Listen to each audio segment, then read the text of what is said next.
Hi, I'm Christine Abela from Oxygenate Consulting. If you've been listening for a while, you'll know I'm all about helping small business owners get out of the weeds, cut through the noise, and use practical tools to run a more profitable and manageable business. This episode is a little different. It's an introduction to a free video course I'm sharing called the AI Platform Masterclass. It's really useful if you've ever wondered how to get more out of tools like ChatGPT, Meta AI, or Perplexity. Whether you're already dabbling with AI or just starting to figure it out, this series walks through how these tools behave with the same prompt and what that means for how you use them in your business. If you'd like to watch the full video series, you'll find it at gobeyondbusy.com.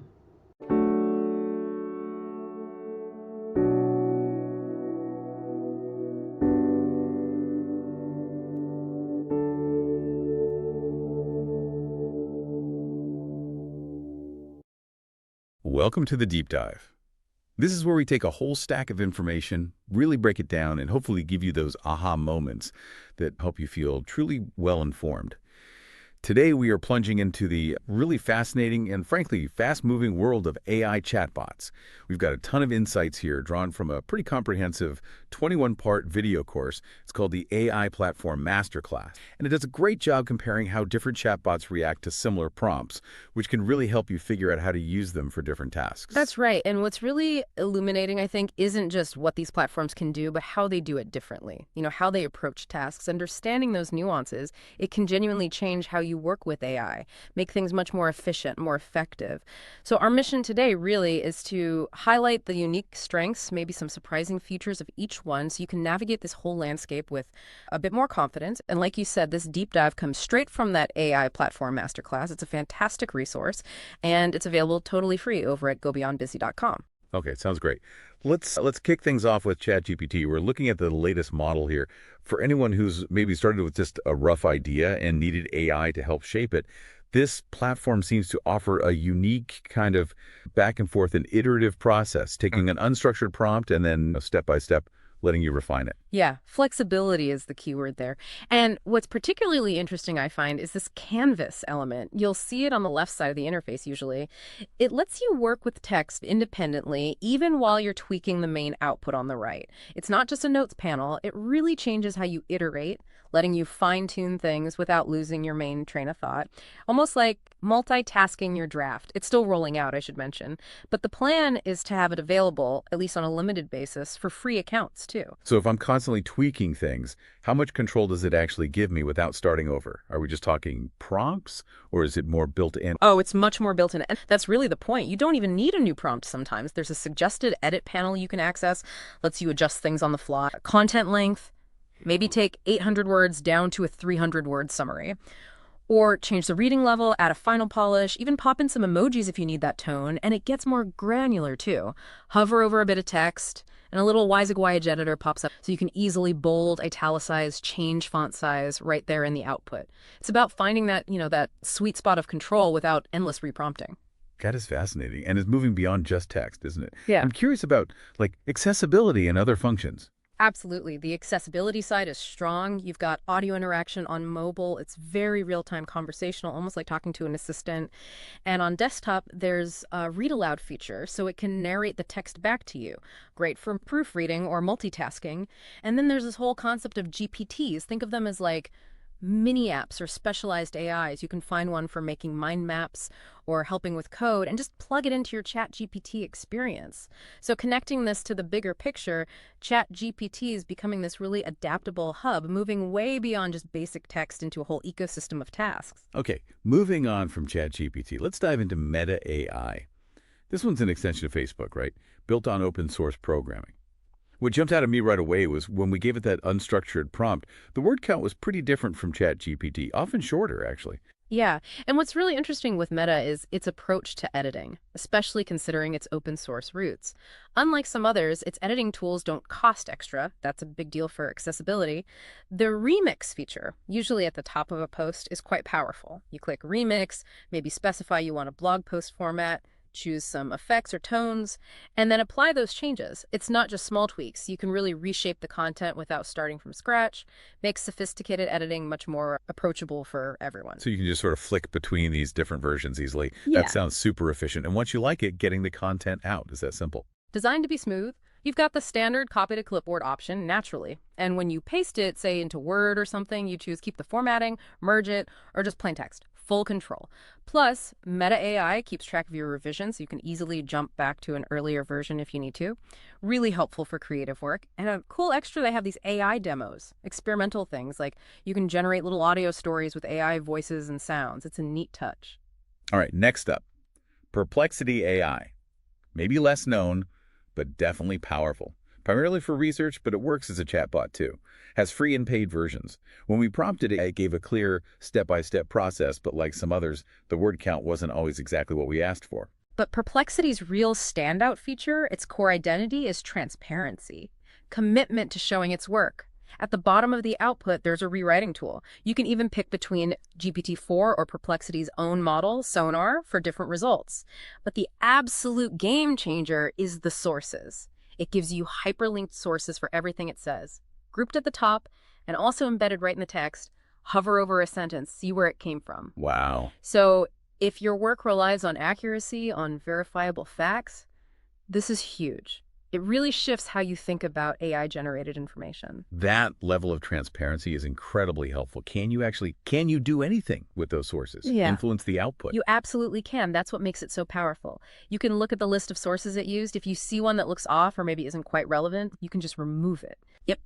Remove the source, and Perplexity will rewrite the content based only on the ones you kept. That gives you direct control over the information base. It's pretty unique.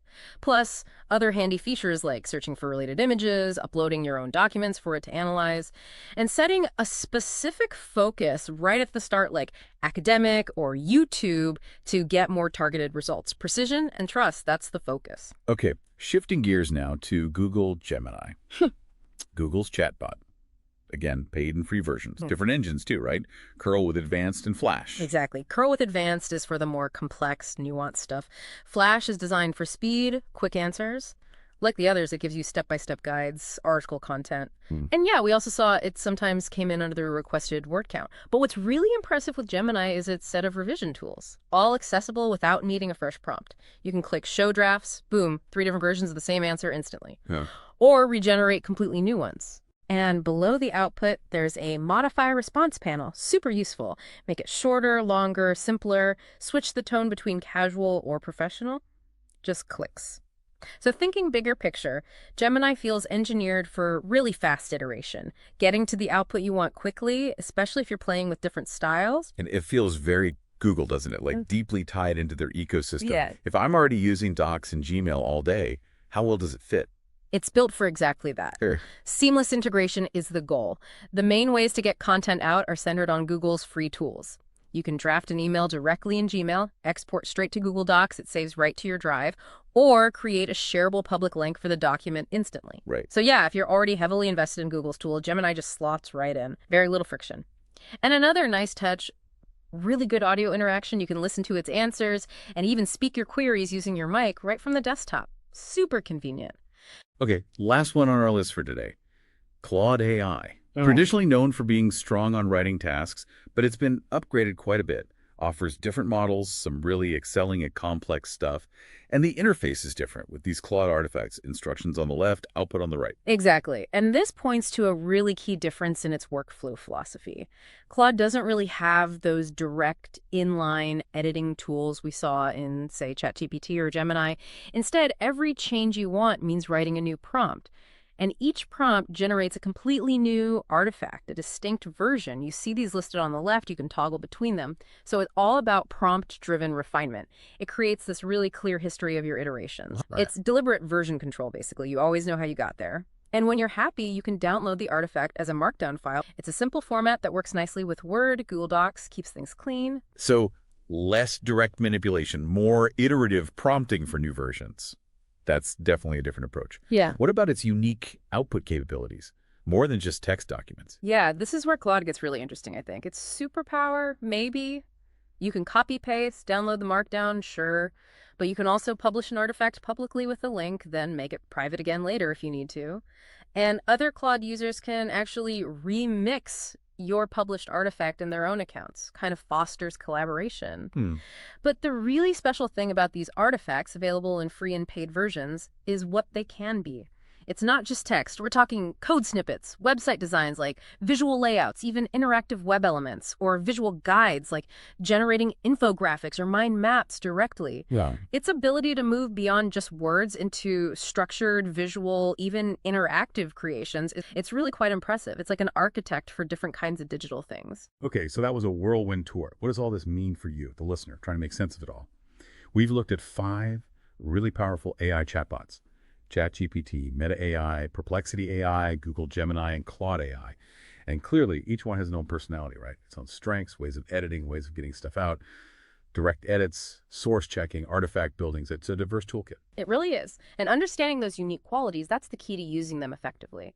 Thinking bigger picture, the best way to leverage them is to know which platform's strengths align best with your specific task at hand.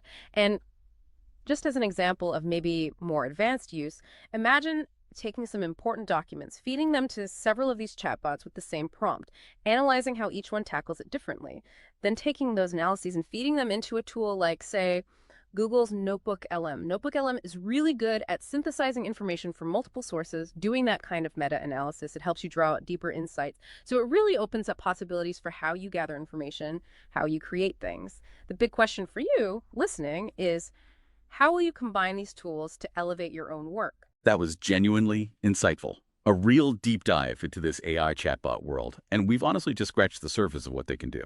But hopefully you've picked up some valuable insights, maybe had a few aha moments to guide you on your own AI journey. And remember, all the detailed comparisons and insights we talked about today came from excerpts of the AI Platform Masterclass. That's a full 21-part video course.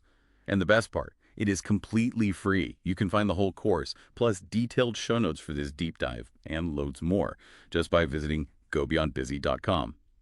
The folks at Go Beyond Busy also have their own podcast, sharing smart ways to grow and simplify your business. Definitely worth checking out. And one last thing, if you're a small business owner trying to navigate all this tech stuff, we really do recommend thinking about working with a business consultant who gets tech. Someone like Christine from Go Beyond Busy. You can find her info and more resources again at gobeyondbusy.com. Until next time, keep exploring, keep learning, and keep diving deep. Thanks for listening to this special episode of Go Beyond Busy. I hope it sparked a few ideas about how you could be using AI tools in a more practical way for your business. If you'd like to watch the full video series for free, head over to gobeyondbusy.com. You'll find the AI Platform Masterclass there. It's completely free and gives you a side-by-side look at how different AI platforms respond to the same prompts. If you ever want a hand figuring out how to use AI in your business, or just want someone to cut through the noise, that's what I do. Head over to gobeyondbusy.com and get in touch.